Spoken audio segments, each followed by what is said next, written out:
నమస్తే, welcome to లీ. మనతో ఉన్నారు సీనియర్ జర్నలిస్ట్ సత్యమూర్తి గారు. సార్ నమస్తే. నమస్కారం అండి. సార్, పాస్బుక్ల పైన జగన్మోహన్ రెడ్డి బొమ్మ వేయడం అనేది ఎంత తప్పు అనేది మనకి 2024 ఫలితాల్లో తెలిసిపోయింది, ఎన్నికల ఫలితాల్లో. కానీ ఇప్పటికీ కూడా దాన్ని సమర్థించుకుంటూ వైసీపీ నేతలు ఒక్కొక్కరుగా వచ్చి అవును బుక్ మీద పాస్బుక్ మీద ఫోటో ఉంటే తప్పేంటి అన్నట్టు మాట్లాడుతున్నారు. ఇంకా ఒక అడుగు ముందుకేసి ఆర్కే రోజా గారు వైసీపీ హ్యాండ్లో జగన్మోహన్ రెడ్డి గారి ఫోటో మేము పాస్బుక్లో వేసుకున్నాము, కానీ ఇప్పుడు మార్చి చంద్రబాబు నాయుడు గారి ఫోటో వేసుకున్నారు పాస్బుక్ పైన అని మాట్లాడుతున్నారు. సో ఎలా చూడాలి సార్ వీళ్ళ వ్యాఖ్యలు? వాళ్ళకి ఏముంది, తలా తోక లేకుండా కామెంట్ చేస్తుంటే ఇటువంటి కామెంట్లు చేయటం, మనం ఏదన్నా సమాధానం చెబితే దానికి అట ఇట చేస్తారు, అంత ఎల్లో మీడియా అంటారు. నువ్వు చేసింది తప్పు అని చెబితే మేము ఎల్లో మీడియా ఎట్లా అవుతాం? నువ్వు తప్పు చేసినా నీకు లేదు సూపరు, నువ్వు అద్భుతంగా పరిపాలించావు అని చెప్పటానికి నా పేరు సత్యమూర్తి కావక్కర్లా, నేను జర్నలిస్ట్ని అంతకన్నా కావాల్సిన అవసరంలే. ఏదో నా పేరుని నానో కొడాలి నానో ఆ పేరు పెట్టుకుంటే సరిపోతుంది, అంతే కదా. నువ్వు తప్పు చేశావు, చేసిన పని అది డెమోక్రటిక్లా లేదు. నువ్వు డెమోక్రటిక్గా ప్రవర్తించాల్సిన అవసరం ఉన్నది. ఇది ఆటోక్రాట్ రూల్ కాదు, నియంతృత్వ పరిపాలన కాదు. జగన్ అన్నే శరణ్యం అని నువ్వు ప్రభుత్వ డబ్బులతోటి నువ్వు ప్రచారం చేసుకోవటం కరెక్ట్ కాదు. జగనన్నే మళ్ళీ ముఖ్యమంత్రి కావాలి అని ప్రభుత్వ డబ్బులతోటి రాజశ్యామల యాగం చేయించటం కరెక్ట్ కాదు. ఈ విషయాలన్నీ చెబితే అటెట్టా మేము ఇదంతా ఎల్లో మీడియా ఇట్టగే మాడుతుంది అంటే ఎట్లా? అంటే నువ్వు గవర్నమెంట్ డబ్బులతోటి నువ్వు విజయవాడలో రాజశ్యామల యాగం చేయిస్తే అంటే నువ్వు మళ్ళీ ముఖ్యమంత్రి కావటానికి గవర్నమెంట్ డబ్బులు ఖర్చు పెడతావా? నువ్వు తాడేపల్లి ప్యాలెస్లో చేసుకో, యాగం చేసుకో. ఆయన ఉన్నాడు కదా విశాఖపట్నంలో, స్వరూపానందేంద్ర సరస్వతి, ఆయన పిలిచి రాజశ్యామల యాగం నీ ఇంట్లో చేసుకో. విజయవాడలో నువ్వు పెద్ద ఇదేసి టెంట్లు వేసి అక్కడ యాగం చేసి అప్పటి ఎండోమెంట్స్ మంత్రి ఎవరో ఉన్నాడు, ఎవరిని గుర్తుపెట్టుకుంటాం, వెల్లంపల్లి శ్రీనివాసన్ తీసేసి ఇంకొకరిని పెట్టారు. ఎంతమంది మారుతున్నారు? అతను వచ్చి ఎందుకయ్యా నువ్వు యాగం చేస్తున్నావు అంటే, అన్న జగనన్న మళ్ళీ ముఖ్యమంత్రి కావాలని నేను యాగం చేస్తున్నాను. నీ సొంత డబ్బులే అవి, గవర్నమెంట్ డబ్బులు పెట్టి యాగం చేస్తావా? యాగం చేసావు, వచ్చిందా? ఫలితం వచ్చిందా? 151 నుంచి 11కు పడిపోయావు. అంటే యాగం చేస్తే కాదు, నీలో చిత్తశుద్ధి ఉండి నీకు ఆత్మజ్ఞానం ప్రకారం పనిచేస్తే నీకు ఏదైనా రిజల్ట్ వస్తుంది. ఇప్పుడు ఈ పట్టాదారు పాస్ పుస్తకాల గురించి కానీ, ఈ ల్యాండ్ టైటిలింగ్ యాక్ట్ గురించి కానీ, దాని మీద ప్రధానమైన అభ్యంతరం ఏంటి అంటే అది 100కి 100% కేంద్ర ప్రభుత్వ పథకం. కేంద్ర ప్రభుత్వం ఆ స్కీమ్ తీసుకొచ్చింది. మొత్తం దేశంలో అన్ని రాష్ట్రాల్లో ఈ రెవెన్యూ రికార్డ్స్ స్ట్రైటన్ చేద్దాము, వీటిని కొంచెం ప్రక్షాళన చేద్దామని చెప్పి పెద్ద భారీ స్కీమ్ పెట్టుకొని 400 కోట్లు ఇచ్చి జాగ్రత్తగా ల్యాండ్ సర్వే చేయించాయా, కొత్త పాస్ పుస్తకాలు ఇవ్వు, డిజిటలైజ్డ్ పాస్బుక్స్ ఇవ్వు అని చెప్పి కేంద్ర ప్రభుత్వం నీకు డబ్బులు ఇస్తే నువ్వేం చేసావు?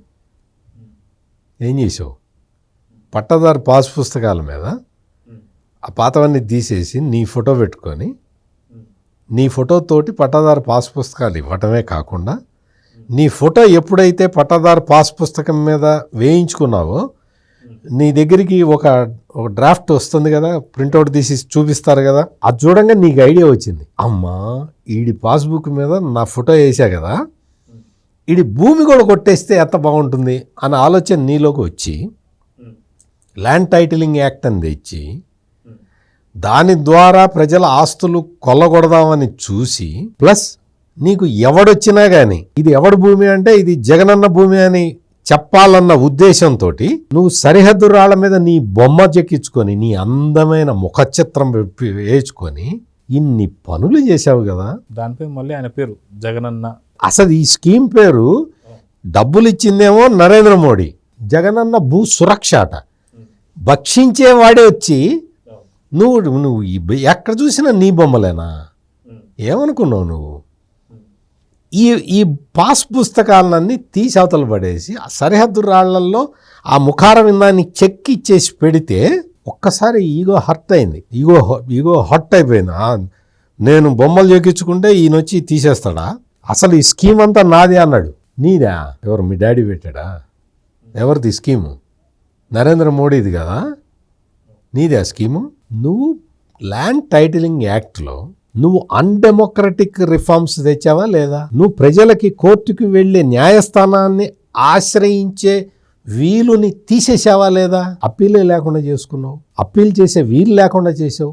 సామాన్యుడు భూమి కోల్పోతే చెప్పుకునే దిక్కు లేకుండా చేసావు. అట్లా కాదండి, నా క్రెడిట్ అంతా చంద్రబాబు చోరీ చేస్తున్నాడండి అంటే నీ క్రెడిట్ ఎవడు చోరీ చేస్తాడు? గవర్నమెంట్ ఆఫీసుల మీద రంగులేసి ఇప్పటికే పోనీ ఇప్పుడు నువ్వు వేసిపోయావు కదా, చంద్రబాబు నాయుడికి రంగులు పిచ్చి ఉంటే ఇంకో కొన్ని కోట్లు పెట్టి ఇంకొక 3,000 కోట్లు పెట్టి ఆ బ్లూ రంగు చండాలంగా రంగేసావు కదా నువ్వు.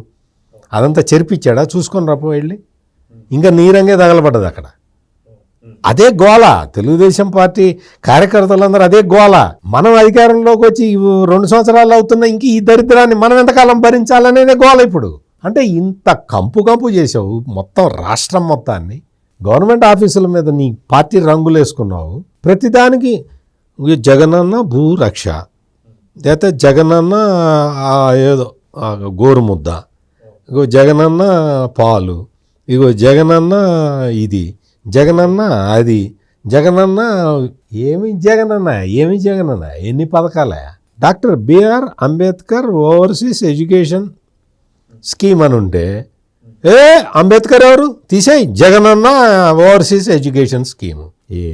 ఏంటిది? నియంత పాలన. అదే చెప్పింది నేను, నియంత పాలన కాదు ఇది, ఆటోక్రాటిక్ రూల్ కాదు, దిస్ ఇస్ డెమోక్రటిక్ రూల్. ప్రతి స్కీమ్కి నీ పేరు మీ నాన్న పేరు, నీ పేరు మీ నాన్న పేరు పెట్టుకుంటూ కూర్చొని ఈ రోజున అవన్నీ మారుస్తున్నారన్న ఏడుపుతోటి నీ లీడర్లు అసలు వాళ్ళకి ఎట్లా బుద్ధి ఉందో లేదో నాకు అర్థం కావట్లా. నీ దగ్గర లీడర్లు అంటే బుద్ధున్నోడు నీ దగ్గర లీడర్గా ఎందుకు ఉంటాడు? కానీ నువ్వు వచ్చి ఒక కార్యక్రమాన్ని నువ్వు తప్పుగా చేసావయా, దాన్ని మేము సరిదిద్దుతామంటే గోల.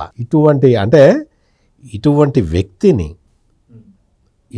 వ్యక్తిని అసలు రాష్ట్ర ప్రజలు ఎన్నుకోవటమే రాష్ట్ర ప్రజల తప్పు. ఆ తప్పుని రాష్ట్ర ప్రజలందరూ కలిసి సరిదిద్దుకున్నారు. ఇప్పుడు తప్పును సరిదిద్దుకుంటారా అని చెప్పి రాష్ట్ర ప్రజల మీద కక్ష.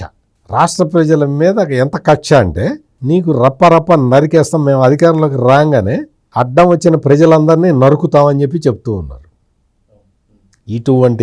ఇటువంటి దారుణమైన మనుషులు రాజకీయాల్లో ఉండటమే దరిద్రం. అది కాక సార్ మనం చూసుకుంటే ఆర్కే రోజా గారు ఏదైతే జగన్మోహన్ రెడ్డి పెట్టినటువంటి భూసురక్ష సంథింగ్ దాని మీద ఆయన ఫోటోలు పెట్టుకున్నారు. తర్వాత కూటమి ప్రభుత్వం వచ్చిన తర్వాత జగన్మోహన్ రెడ్డి బొమ్మ తీసేసి చంద్రబాబు నాయుడు బొమ్మ వేసుకున్నారని చెప్పి మాట్లాడు. నిజంగా ఉందా సార్? అలా వేసుకున్నారా? వచ్చి చూపించమను రోజాని. లేకపోతే ఆ బ్లూ బ్యాచ్ ఉంది కదా, బ్లూ మీడియా చెప్పాడు కదా విజయసాయి రెడ్డి, అంత డబ్బులు ఇస్తారు, నెల వాళ్ళకి పేటీఎం బ్యాచ్ డబ్బులు ఇస్తారు అని చెప్పి ఒక లిస్ట్ కూడా చదివాడు కదా. వాళ్ళతో చెప్పి చూపించమన్నవి. ఈ జగన్మోహన్ రెడ్డి ఎంత దారుణమైన మనిషి అంటే, గవర్నమెంట్ హాస్పిటల్స్లో, అంటే నాకు చెప్పడానికే నవ్వు వస్తున్నది, గవర్నమెంట్ హాస్పిటల్స్లో ఎవరన్నా వెళ్ళి అయ్యా జ్వరం వచ్చిందయా చూడయా అంటే ఒక ఓపీ చిట్టి ఇస్తారు, అవుట్ పేషెంట్ చిట్టి ఇస్తారు. ఆ చిట్టి మీద బొమ్మ వేసుకున్నాడు ఈ జగన్మోహన్ రెడ్డి. ఓపీ చిట్టి మీద అది ఏముంటుంది, అది తీసుకెళ్ళి అది ఇస్తారు, రాసిస్తారు. ఆ డాక్టర్ తీస్తాడు, దాని కింద 2 పారాసిటమాల్ టాబ్లెట్స్ అని రాసిస్తాడు. అది తీసుకెళ్లి ఫార్మసీలో ఇస్తే ఆ స్లిప్ ఉంచుకొని 2 పారాసిటమాల్ బిళ్ళలు ఇస్తారు, 2-3 పారాసిటమాల్ ఏదో సంథింగ్. అంటే ఆ స్లిప్ ఈ పేషెంట్ చేతిలో ఉండేది 1 గంట ఉంటుంది, దాని మీద నీ బొమ్మ వేసుకున్నావు నువ్వు. ఇంత కీర్తి కండుతా నీకు. బర్త్ సర్టిఫికేట్ మీద బొమ్మ సరే వేసుకోవచ్చు, డెత్ సర్టిఫికేట్ మీద కూడా బొమ్మ వేసుకుంటే ఎట్లా చూడాలి అంటే చెప్తున్నా.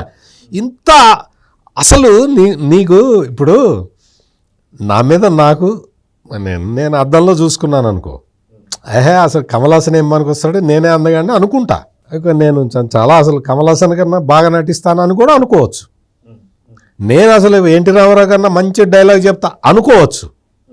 నాకు నేను అనుకోవటం వేరు, వచ్చి పబ్లిక్లో నేను ఎన్టీఆర్ కన్నా గొప్ప నటుడిని, నేను కమల్ హాసన్ కన్నా గొప్ప అన్నగాడిని అని చెప్పుకున్నాను అనుకో, ఏమంటారు? పక్కపో అంటారా అనరా? అట్లా అన్నా అంటారు. లేకపోతే ఈయన్ని కొంచెం హాస్పిటల్కి తీసుకెళ్ళండి, మంచి మానసిక వైద్యుడికి చూపించండి అంటారు. అంటారా అనరా? ఇప్పుడు ఈ ఓపీ చిట్టి మీద ఫోటో వేయించుకునేవాడిని ఏమనాలి? ఏమంటారు? పిల్లలకి పౌష్టికాహారం అని చెప్పి కేంద్ర ప్రభుత్వం ఒక స్కీమ్ ఉంది. పిల్లలకి పౌష్టికాహారం ఇవ్వాలి. చిక్కీ ఇస్తారు. చిక్కీ కవర్ మీద అన్న బొమ్మ, జగనన్న పోని ఆ కవర్ తీసేసి ఇట ఎవడరా మనకి ఇచ్చింది అని చూసి పడేస్తాడా అనుకుందాం. కోడిగుడ్డు మీద బొమ్మ వేసుకుంటాడు. ఎవడన్నా వేసుకుంటాడా? కోడిగుడ్డు మీద బొమ్మ. అదేం చేస్తారు? నీళ్ళలో వేసి ఉడకబెడతారు. గుడ్డు కొట్టుకొని ఆ పెంకు తీసుకొని తింటారు కదా. దాని మీద నీ బొమ్మ, నిన్నేమనాలి? ఆడుదాం ఆంధ్రాలో కూడా బ్యాట్ మీద, వికెట్ల మీద, ఆఖరికి క్రికెట్ గార్డు పెట్టుకునే దాని మీద కూడా బొమ్మ వేసుకున్నారు సార్. బుచ్చే చౌదరి గారే అసెంబ్లీ సాక్షి చెప్పారు. ఇంకా నీకు ఇంత అంటే నీ మీద నీకు అంత నమ్మకమా? అంటే నీ మీద నీకు అంటే నా ఫోటో చూసి మొత్తం ఓకే ఇవన్నీ పెట్టాడా? ఎలక్షన్ టైం వచ్చేసరికి అసలు జగనన్నే ఉండాలి కలకాలం. అంటే జగనన్న చచ్చిపోయే వరకు ఆయనే ముఖ్యమంత్రి. 30 ఏళ్ళు ముఖ్యమంత్రి అంటే ఆయనకి ఇప్పుడు ఎంత 54 55 మనకు అఫీషియల్ దీని ప్రకారం. మామూలుగా ఇంకో 2 వేసుకో 56 ఏళ్ళు వచ్చి ఉంటాయి. 56 57 ఏళ్ళు వచ్చి ఉంటాయి. ఇంకో 30 ఏళ్ళు అంటే 87 సంవత్సరాలు నువ్వే ముఖ్యమంత్రి. నీకు 87 వచ్చే వరకు నువ్వు ముఖ్యమంత్రి అని లెక్కేసుకున్నావు కదా. అంటే 87 సంవత్సరాల వరకు నీకు 87 సంవత్సరాలు వచ్చే వయసు వచ్చే వరకు ఈ రాష్ట్రాన్ని కొల్లగడదామని ప్లాన్ వేసావే. వేసి నువ్వు అంత స్టిక్కర్లు అతికించటం. ఈ రోజా ఇప్పుడు ఇందా నుంచి మీరు 2 సార్లు చెప్పారు రోజా పేరు. ఈ రోజాకి ఒక సంచి కొనిపెట్టారు. ఆ సంచి భుజాన్ని వేసుకొని అందులో ఈ జగనన్న స్టిక్కర్లు పెట్టుకొని వెళ్ళి తీసి వెనక అది తీసేసి ఆ గోడ మీద వాళ్ళ డోర్ మీద అతికించటం. ఈ రోజే చేసిన పని. గెలిచిందా నగరిలో? అందుకని ఇటువంటి కార్యక్రమాలు చేసుకుంటూ తిరిగే ఈ జగన్మోహన్ రెడ్డి ఈ రోజున నీ గవర్నమెంట్ పతనం అయిపోయింది. నువ్వు 11 సీట్లకి పడిపోయావు. ఎందుకు పడిపోయావో ఇంట్రస్పెక్షన్ చేసుకోకుండా నా బొమ్మ నీ బొమ్మ లేదు, ఇక రాదు. సో చూద్దాం సార్. గత ఎన్నికల్లో అయిపోయే సందర్భానికి చాలా మంది కూడా చెప్పింది ఒక మాట ఏంటంటే జగన్న బొమ్మే జగన్ని మింగేసిందని చెప్పేసి అన్నారు. అయినా ఇంకా ఇప్పటికీ కూడా అలాంటి వాటి మీద వాదన అయితే చేస్తున్నారు వైసీపీ నేతలు. సో చూద్దాం సార్, వారికి ఇప్పటికైనా సరే బుద్ధి రావాలని అయితే కోరుకుందాం. నమస్కారం. నమస్కారం. Please subscribe to Leo news for more videos.